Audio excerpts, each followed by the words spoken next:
Fidèles téléspectateurs, bonjour et bienvenue dans votre émission Les Concernés, une émission que vous avez souvent l'habitude de suivre chaque mercredi à partir de 12 h.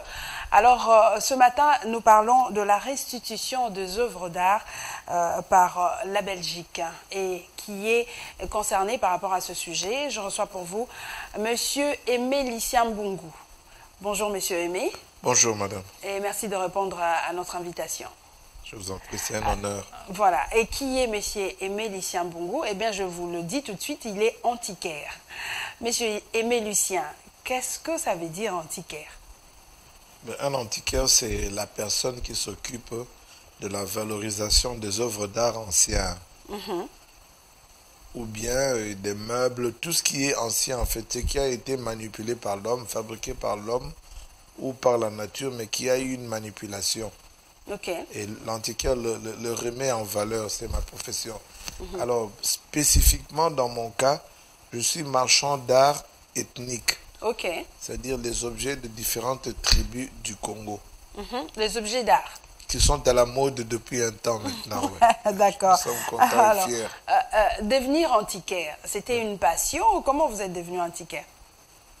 Alors, en fait, c'est une bonne question. Je voyais mon grand frère qui était antiquaire exercer cette profession.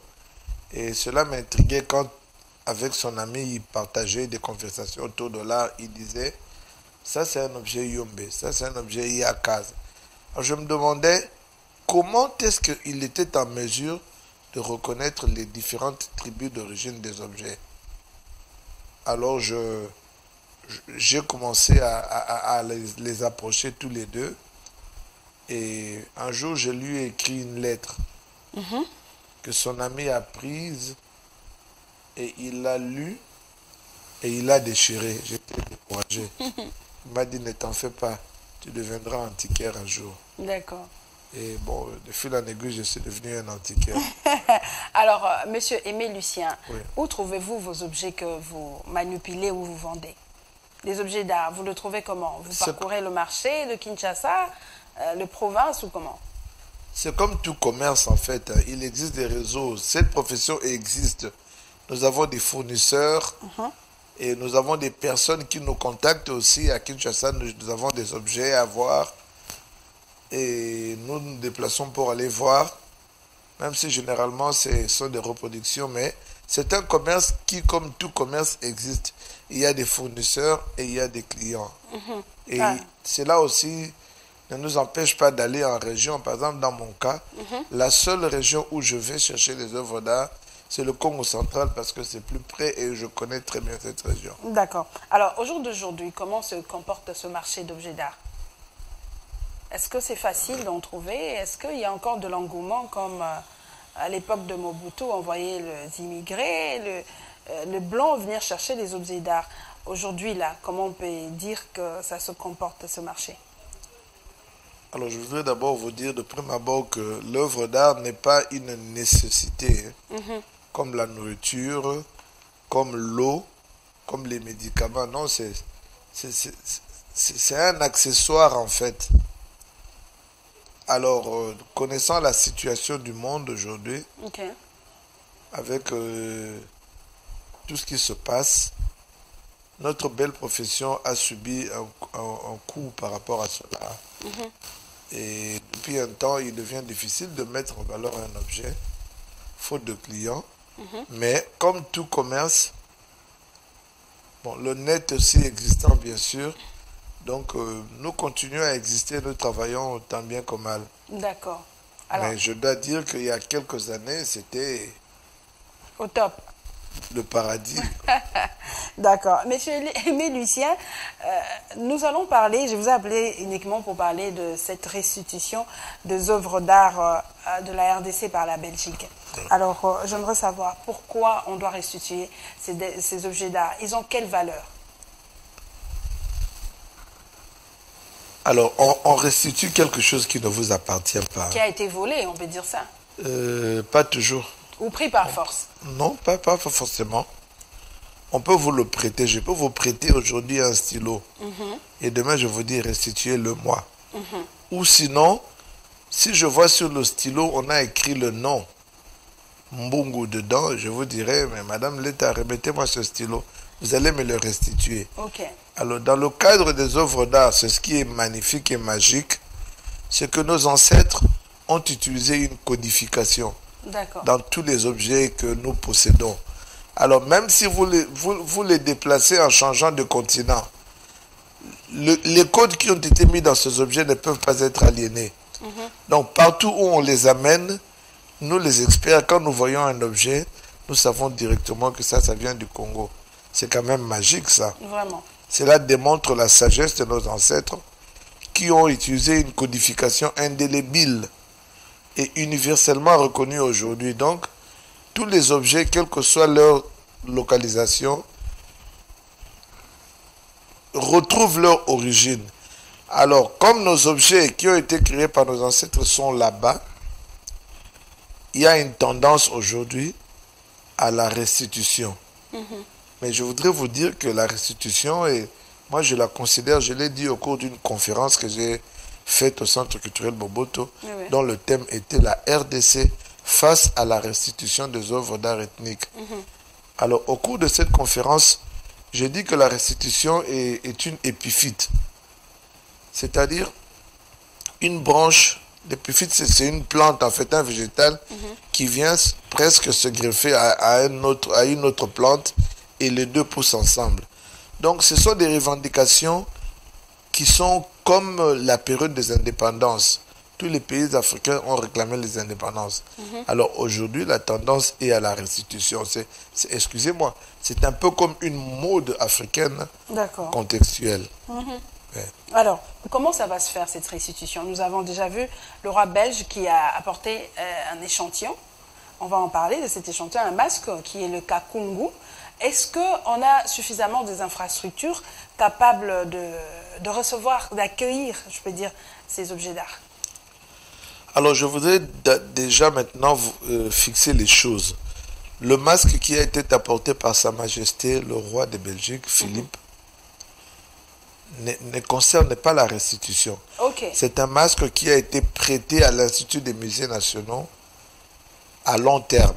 Donc, ce n'est pas parmi le 84 000 objets d'art qu'on doit restituer. Ça n'a rien à voir. Il faut que nous précisions les choses. Et je voudrais vous dire, c'est un prêt qui est une réussite parce que il a été négocié dans toute la discrétion possible et sous embargo médiatique. Parce que parfois, la médiatisation d'une démarche en diminue la portée ou en dénature la destination. Cet objet, ce prêt-là, personne ne savait ce qui se passait ou qui se passerait. Donc, précisons les choses, c'est un prêt à long terme. Ça n'a rien à voir avec la restitution qui est une démarche qui sera faite entre deux gouvernements. Non, là c'était un prêt. C'est-à-dire que le roi nous a prêté le masque. Exact. L'Institut des musées, les musées royaux de Tervuren, par le truchement de Sa Majesté le roi Philippe de Belgique, a prêté ce masque à Kinshasa. En fait, en titre de symbole, on peut dire ça. Quand vous allez voir un étranger, vous les dames, vous allez voir une tante par exemple. Généralement, vous amenez un petit repas, un présent, n'est-ce pas? Voilà. Un pain et un foulard, où vous préparez le poulet, qui généralement est la victime de ce genre d'événement. Alors, le roi ne pouvait pas venir main vide. Il s'est décidé, il a dit, je dois amener quelque chose. Et son choix est tombé sur le masque Kakungu. C'était une manière d'ouvrir une porte et rassurez-vous, cela a eu une répercussion percutante au sein de la population congolaise et nous en sommes trop fiers, nous les antiquaires. D'accord. Alors, je disais tantôt, est-ce qu'on a des infrastructures capables d'accueillir ces objets-là?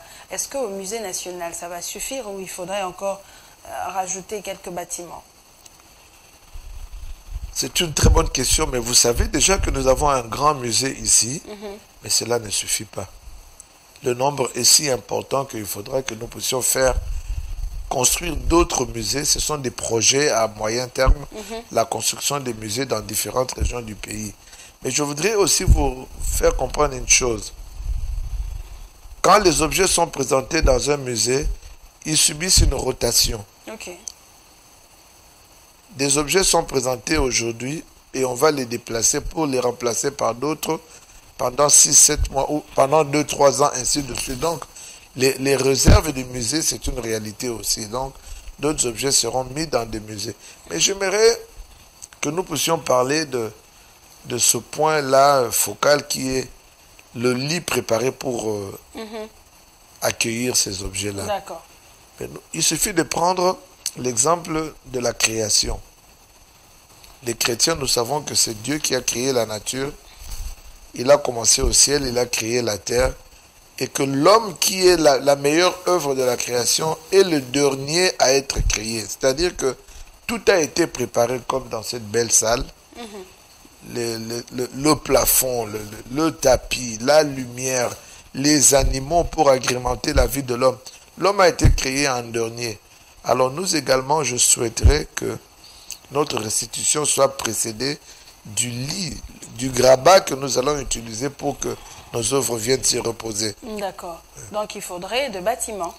Exact, des infrastructures importantes et former le personnel qui sera en mesure de conserver, d'expertiser et de conserver ces objets. Alors, monsieur l'antiquaire, moi j'aime bien vous appeler comme ça. Est-ce que vous pouvez nous donner un peu l'historique de ce masque Kakungu? Vous savez qu'il y a 2 ou 3 jours, il y a eu sur les réseaux sociaux des choses qui se sont dites. Il paraît que ce n'est pas le vrai masque. Est-ce que l'original n'a pas été ramené par le roi? Alors, est-ce que vous pouvez, en 2 ou 3 mots, nous donner un peu l'origine de ce masque? D'abord, ce masque qui est appelé Kakungu a été sculpté par nos ancêtres Soukou. Oui. Donc c'est un masque du Bandundu. Aujourd'hui, on dit quoi? La province du Kwilu, je sais pas. Oui. Kwango, Kwilu. Ils sont dans le sud-ouest du Bandundu. D'accord. Donc, ce masque-là est appelé Kakungu et son contexte d'utilisation est clair. Il est utilisé lors de cérémonies d'initiation des jeunes. Et ce choix de Sa Majesté le Roi rencontre aussi la préoccupation du chef de l'État, son Excellence M. Félix Tshisekedi Tshilombo. Ce masque représente la jeunesse. Et le roi, au cours de Sa Majesté le Roi, au cours de son discours, nous a rappelé que, comme le président Félix Tshisekedi Tshilombo, il compte beaucoup sur la jeunesse pour pouvoir redorer le blason de ce pays, pour pouvoir apporter des changements futurs, parce que à notre niveau, nous nous battons, mais la jeunesse viendra continuer le travail qui est en train d'être fait aujourd'hui. Alors, le roi, en choisissant ce masque, il était presque en osmose avec notre culture. Il a montré le masque chez les Soukou. Quand ce masque est porté, à la fin de l'initiation, quand le porteur le retire, on demande aux jeunes de ne pas regarder la partie postérieure du masque. D'accord. On dit que ça rendrait stérile. Ok. Mais qu'est-ce qu'en fait cette initiation veut dire? Que les étapes d'initiation sont progressives. Aujourd'hui, les jeunes apprennent telle ou telle autre leçon, ça s'arrête là. Ne regardez pas derrière le masque. Parce que suivra après une autre initiation avec d'autres objets. Il y a entre autres un masque antilope. Et ce message rencontre également la préoccupation de Sa Majesté le Roi et de son Excellence Monsieur Félix Tshisekedi Tshilombo, le président de la République démocratique du Congo. Dans quel sens? Eh bien, quand ils ont dévoilé la présence de ce masque, le message qu'ils nous disent, c'est que jeunes, vous êtes porteurs d'espoir, nous comptons sur vous. Mais ne pas regarder la partie postérieure veut dire, en d'autres termes, que vous voyez, nous faisons des efforts pour renouer nos relations entre nos deux pays. Et soyez patients. Parce que derrière le masque veut dire qu'il y a bien d'autres choses dont nous avons débattu. Qui vont venir. Dont vous verrez les effets prochainement. Mais soyez patients. Donc, comme à l'initiation. Ce sera progressif. Le masque était porteur d'un message. Ce n'est pas pour rien que le roi a laissé le Bikeko de Basuku, le Bikeko, je ne sais pas, d'autres œuvres d'art. Il n'a amené que le Kakungu. C'était par rapport à un message qu'il voulait lancer à la population. Alors, je voudrais que vous compreniez par là que Sa Majesté le roi Philippe de Belgique est un passionné de l'art. Ok. Et il a réfléchi avec ses experts et ils ont choisi cette thématique-là et ils ont posé leur choix sur le masque Soukou. Donc, mais c'est un brillant exemple pour nous de comprendre que nous pouvons baser notre jugement sur les objets d'art ethnique. Donc vous voyez comment est-ce que l'exemple nous est donné par un passionné de l'art. L'art est transcendantal. L'art que nous possédons, nous, de la République démocratique du Congo, ne nous appartient pas. Ça appartient à l'universalité même de l'homme. Donc voilà comment Sa Majesté le roi de Belgique s'est approprié la sagesse ethnographique congolaise, ethnologique congolaise, pour pouvoir nous envoyer un message fort. Ok. Et vous avez vu comment est-ce que ce message s'est répercuté au sein de la population. Moi, je dis bravo. Ok, d'accord. Alors, monsieur Émile Lucien, il y a des gens qui disent que c'est vrai, la restitution, c'est bien, mais les objets d'art ont fait quelques années en Belgique. Certainement qu'ils en ont profité. Alors, venir le remettre comme ça, sans être accompagné de quelque chose, par exemple des indemnités, ce ne serait pas bien. Qu'est-ce que vous en dites, vous, en tant qu'antiquaire? L'exemple magistral vient de nous être donné par Sa Majesté le roi de Belgique. La négociation avec dignité, respect, silence et embargo médiatique. Ok. Parce que la tendance actuelle avec les réseaux sociaux de tout de suite s'inscrire en faux ou en porte-à-faux par rapport à une démarche noble qui renoue les liens entre deux pays dont le passé a été ce qu'il a été, ce qu'il aura été, mais que nous voudrons construire au présent avec beaucoup de sagesse. Alors, ce masque-là, c'est un masque qui est porteur d'espoir pour nous. Nous devons éviter toute polémique inutile dont la conséquence ne peut être que contre-productive. Ok. C'est une main tendue, avec amour et respect. Le discours a été clair, le discours de Sa Majesté. Il a dit, vous avez demandé de renouer nos relations ensemble, de reconstruire le Congo. Nous sommes prêts, nous voudrons vous accompagner. Le message était clair. Moi, je pense que il faudra prendre le temps d'écouter ce discours, de le lire et faire le lien, comme je vous explique, avec le masque. Et nous comprendrons cette portée de cette démarche noble. Alors évitons, sans être des experts, de nous immiscer. Voilà, en parlant de la polémique, on dit que ce n'est pas l'original, c'est un masque qui a été maquillé. Donc ce n'est pas le kakungu de chez nous, c'est un masque qui a été fabriqué et puis maquillé. Ce n'est pas l'original que le roi nous a apporté. Vous êtes expert. Bon, je voudrais d'abord vous dire que comme les dames se maquillent, les objets aussi, on les maquille. Hein. Ok, donc on badigeonne ça a de la été maquillé. Parce que c'est comme ça à l'usage des masques. Quand on crée un masque, on lui met de la peinture, du kaolin. C'est ça même la destination du masque, être présent. Ok. Mais quand tu as contesté l'originalité de ce masque, parce que j'ai vu dans les réseaux sociaux, on a comparé avec un autre masque qui était à côté. Ce ne sont pas deux masques similaires ou semblables. Non, on voit la différence. Nous, les experts, nous voyons que ça, c'est un masque, ça, c'en est un autre. Mais je voudrais vous dire que quand vous ouvrez une bibliothèque, vous verrez beaucoup de livres, hein, n'est-ce pas? Mais les œuvres d'art ethnique, ce sont des écrits, en fait, que nos ancêtres nous ont laissés. Alors, comment pensez-vous que nos ancêtres n'aient pu se contenter que d'un seul écrit, d'un seul livre? Non. Le masque Soukou Kakungu a été sculpté sous plusieurs déclinaisons. Celui apporté par Sa Majesté le roi de Belgique est une des déclinaisons des masques Kakungu, dont j'ai une autre aussi, moi, à ma galerie. Moi, j'ai pensé que vous allez venir avec l'exemple de ces masques. Oui, mais le problème avec vous à Kinshasa, c'est que quand vous me verrez avec ce masque, vous direz que je suis sorcier. Vous voyez. Ok. Alors, monsieur Émile Lucien, vous avez eu l'honneur d'être... Le roi est passé chez vous, dans votre galerie. Vous avez eu plus de 50 minutes à parler avec le roi. Vous avez parlé de quoi? Avec le roi belge. C'est pas donné à n'importe qui. Hein. Le roi vous visite dans votre propre bureau. J'aimerais d'abord vous dire cet honneur qui nous a été fait par Sa Majesté le roi de Belgique, le roi Philippe. Parce que quand nous sommes dans notre bureau, dans notre galerie, nous pensons faire un travail que les gens ne voient pas. Vraiment. Mais nous avons reçu l'insigne honneur.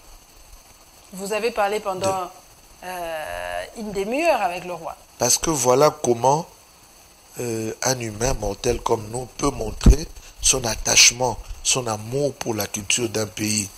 Mais nous devons en être fiers. Et on nous dit qu'après vous êtes devenu riche, hein, apparemment. Oui, ça veut dire une heure avec le roi. Mais moi, je voudrais que vous compreniez que les œuvres d'art ethnique du Congo, c'est une valeur d'investissement sûre, contrairement à tout ce que les Congolais pensent. Ces objets sont vendus à des prix respectés à l'étranger. Et Sa Majesté, le roi Philippe de Belgique, est un passionné de l'art. Vous savez, dans les familles qui ont du respect pour l'art, c'est dès le bas âge qu'on initie les enfants pour leur faire comprendre que le travail de l'homme est précieux. Alors Sa Majesté est passé à notre galerie. Parce qu'il a vu, il a entendu parler du travail que nous faisons. Nous faisons la pédagogie de l'art ethnique du Congo. C'est-à-dire à travers des expositions pédagogiques que nous faisons dans les écoles, dans des places publiques, à Bandal, à Mangembo, à la place des Évolués, à la gare centrale, dans différentes écoles de la capitale. Nous parlons de l'art ethnique du Congo. Parce que nous savons que c'est un métier noble. Alors, même si nous avons parfois l'impression de ne pas être écoutés, mais au moins Sa Majesté, le roi de Belgique, est informé du travail que nous faisons. Sa visite est venue nous encourager. C'était une manière de nous dire, continuez, le monde doit entendre parler de la culture du Congo. Alors, s'il y a un prix à gagner, je pense que celui que Sa Majesté le roi a payé dépasse tous les millions que tous les Congolais s'imaginent. Vraiment. C'est-à-dire cet honneur qu'il a fait au pays, pas seulement à notre humble personne, mais à la culture de notre pays. Un étranger qui vient, et sa première visite, c'était le musée de Kinshasa, le musée national. Sa deuxième visite le matin, quand il se réveille, il va dans une galerie d'art. Mais quel exemple pour nous les Congolais?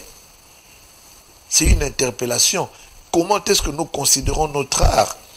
Donc le prix que nous avons gagné lors du passage de Sa Majesté à notre galerie est incomparable. Vous n'aurez aucune caisse pour contenir tous les millions que nous avons gagnés. Mais quels sont ces millions? Mais c'est l'honneur, l'amour d'un travail bien fait. Le roi nous a honorés pour pouvoir continuer notre travail. Ça n'a rien à voir avec l'argent. J'aimerais vous dire aussi une chose, que le protocole ne permet pas à une autorité en voyage officiel dans un pays étranger d'acheter quelque chose qui puisse s'adonner en démonstration magistrale devant la population.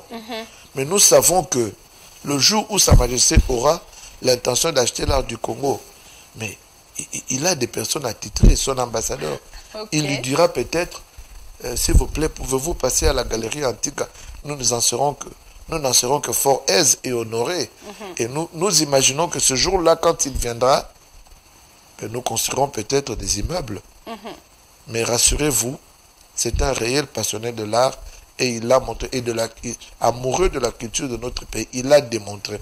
C'est à nous de continuer la course, de démontrer la même passion, le même amour, qui n'a rien à voir avec une capitalisation monétaire. Non, c'est d'abord la passion pour l'art. Merci beaucoup, messieurs. Mais en fait, est-ce que vous pouvez nous dire quel est l'avantage de cette restitution? Est-ce qu'il y a un avantage? Mais vous savez, nous écrivons un livre qui est intitulé Analogie, les arts ethniques et contemporains comparés. Et dans ce livre qui sera publié bientôt, nous disons que l'art ethnique, ce sont des écrits. C'est comme des testaments. Alors, nos testaments étaient gardés jalousement à l'étranger. S'ils étaient ici dans notre pays, nous n'en aurons jamais profité. Le temps, les insectes, les champignons, tous ces éléments de la nature les auraient peut-être détruits. Mais nous avons eu la chance qu'on nous les ait conservés à l'étranger. Mais puisque maintenant il y a une bonne collaboration entre ceux qui les détiennent depuis certaines années et nous les premiers destinataires, mais nous leur demandons gentiment de nous donner la possibilité de lire ce testament. Et voilà un exemple patent, un exemple élogieux. On nous amène une partie de ce testament et dont nous avons lu le message. Donc ce n'est pas interdit. L'Occident ne refuserait pas de nous permettre d'accéder à cette information, mais pourvu que nous soyons aussi nobles qu'eux pour pouvoir les garder en bon état et lire le contenu et vulgariser. Donc vous voyez, la restitution ne peut que faire la fierté aussi bien de nous les premiers destinataires que les Occidentaux qui ont eu l'honneur de pouvoir nous garder tous ces documents-là, toute cette précieuse écriture, celle qui consiste à sculpter des œuvres d'art pour parler à une descendance. D'accord. Alors, monsieur Aimé Lucien Mbongo, je rappelle, vous êtes antiquaire et vous avez votre galerie qui est située au Centre culturel Boboto, un grand centre de rayonnement dans notre capitale. Le roi a fait un passage. Oui. Vous l'avez vu comme ça. Vous avez parlé avec lui pendant 1 heure. Nous sommes arrivés à la fin de cette émission, les concernés. Est-ce que vous avez un message à lancer à la population qui nous suit? Alors, je voudrais vraiment que l'exemple qui nous a été donné en haut par Sa Majesté le roi de Belgique puisse être suivi par les Congolais. C'est-à-dire que nous puissions accorder de l'importance et du temps à regarder nos objets, à venir s'informer. C'est ce que moi je fais depuis des années. Mais je ne voudrais pas m'arrêter là parce que depuis le passage de Sa Majesté, j'ai pris la résolution de pouvoir demander des audiences. Je commencerai bien sûr par l'autorité suprême, son Excellence le chef de l'État, le président Félix Tshisekedi Tshilombo. Je lui demanderai une audience pour aller lui dire toute ma reconnaissance pour l'invitation qu'il a faite au roi et pour le temps et l'occasion qu'il donne à la culture du Congo. Je vais lui parler, je vais lui restituer la quintessence de notre conversation avec Sa Majesté le Roi autour de l'art. D'accord. Et je voudrais demander une audience également à son Excellence, Monsieur le Premier ministre Samba Lukonde, pour lui parler de l'art ethnique du Congo. Parce que c'est vrai, nous avons tous nos compétences, mais nous sommes les experts dans l'art ethnique du Congo. Notre expertise est internationale, reconnue de par le monde. Et j'aimerais également partager cette joie culturelle avec Madame la ministre de la Culture et Arts, auprès de qui je lancerai une invitation, une demande d'audience, pardon, et après lui, je parlerai également au DG de l'Académie de Beaux-Arts, le professeur Akoulez, Kalama Henri, qui est l'autorité artistique attitrée de notre pays. Il est DG des Beaux-Arts.